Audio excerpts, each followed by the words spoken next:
What's up, everybody? I am back in my fly tying corner here, and I'm gonna try to whip up kind of a variation of a squirmy worm and try to use it sometime this week to go taste some little creek trout. Got a little spot that's got some rainbows that I've seen. Actually, I've seen some of them eating off the surface, but I'm gonna throw some worm patterns. Some of the local guys I was talking to said they've had a lot of luck throwing some San Juan worms and squirmy worms and stuff like that. So I'm gonna go ahead and work on kind of a little bit of a variation of the squirmy worm and see what we can catch. So the hook I'm gonna use is a Firehole Competition Dry in a size 10. And I'm gonna use this. And what I've actually got here are some pink, if I can get one up here, really small. Got it. Some of these little pink glass beads, if you can see that. We're gonna throw this on one of these hooks, and that'll be the start of my fly here. I'm kind of experimenting as I go here. Like I said, it's not like it's a new pattern or anything like that that I designed. Just trying to be a little creative, do something a little bit different.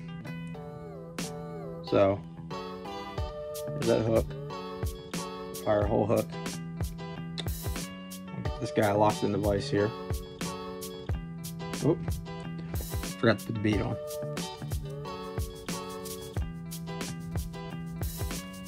All right, we got that on there. All right, so the thread I'm using here is an ultra thread. It's a 210 in this orange color, and the reason I'm using this orange is I wanted to do mostly pink, but I could not find a pink chenille at the fly shop. They were all out. So I bought two different kinds here. This first one here, this is a Wapsi in this orange here. It's a rayon chenille in an orange, and I also got this one here. This is a hairline, and this is the fire orange. So I'm gonna try both of them, see how it looks, and hopefully that bright color will really catch the trout's attention. All right, now that I got my hook dressed out, I'm gonna take a little piece of this squirmy worm material. It's just that rubber squirmy worm stuff that comes in a big bulk of it.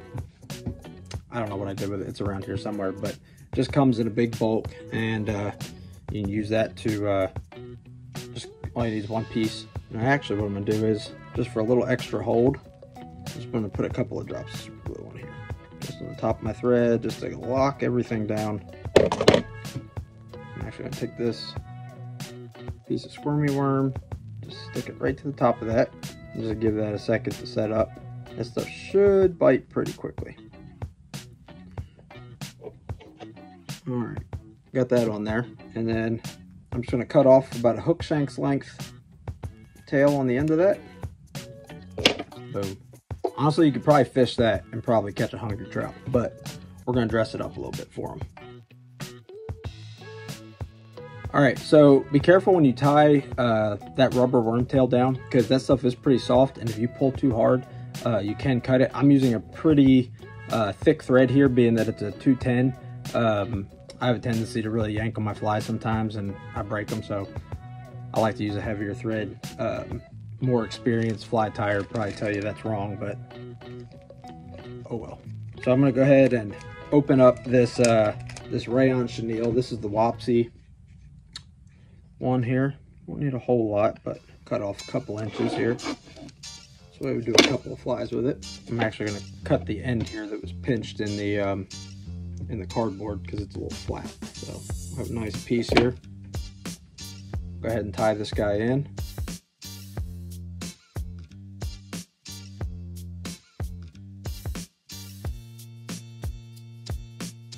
And remember not to wrap too tight. Move that thread. Now I do have a rotary vise, but I'm not going to actually use the function. I'm just going to go ahead and wrap it by hand here. We're going to do the body of our fly. And the water that I'm going to be fishing is not very deep. It's less than a couple of feet. And so I really don't need to get very deep. And that was kind of my thinking on the glass bead, was not to use a super heavy bead on there. So take 2 wraps behind, 2 wraps to the front.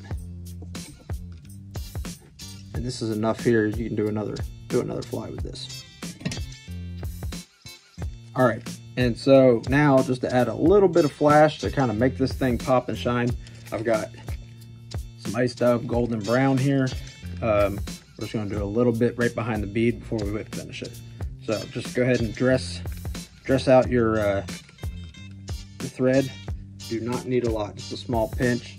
I'm just going to do a couple of wraps on here, dress this out, and then once we get it tied in, you can kind of brush it out a little bit and flare it out some.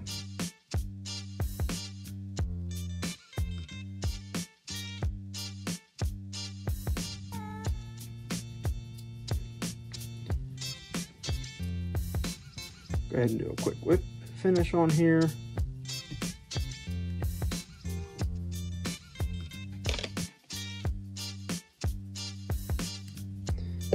And if you want, you can put a little bit of UV stuff on there if you want, just to make it even harder. I'm not really going to mess with that right now, but I just wanted something to give a little bit of a popping shine to that.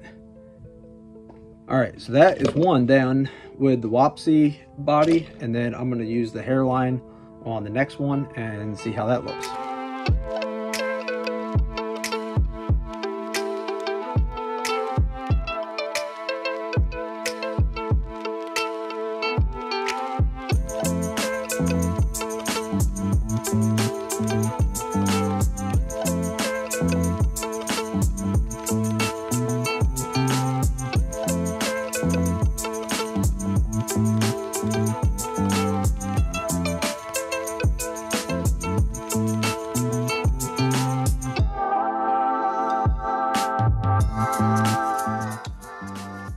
All right, since these flies are so small, I went ahead and threw the macro lens on here.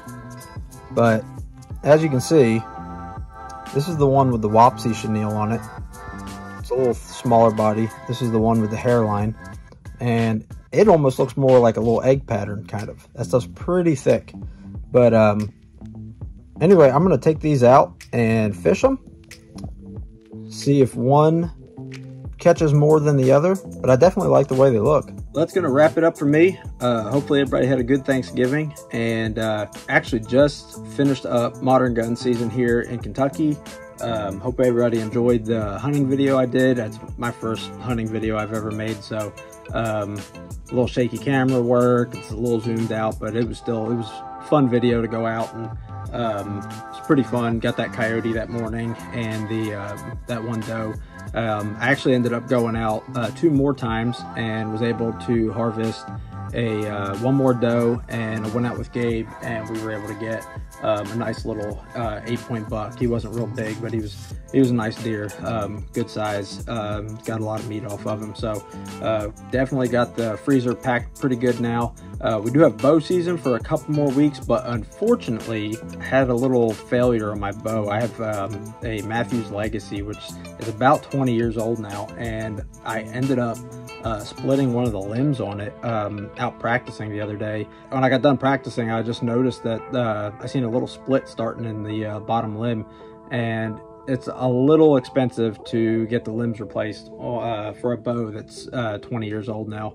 But I ended up getting another bow from my brother-in-law, and it needed a new string on it, so it's actually at the bow shop right now. What I'm really hoping to do is get another video of a spot and stalk hunt on some public land. Hopefully I'll get the bow back before bow season ends. If not, oh well, we'll just have more fishing videos. But anyway, I'm gonna get out of here and probably get on the water here in the next couple days, and we'll see what happens. And I'll be sure to post a video and let you know how these I guess you call them worm eggs.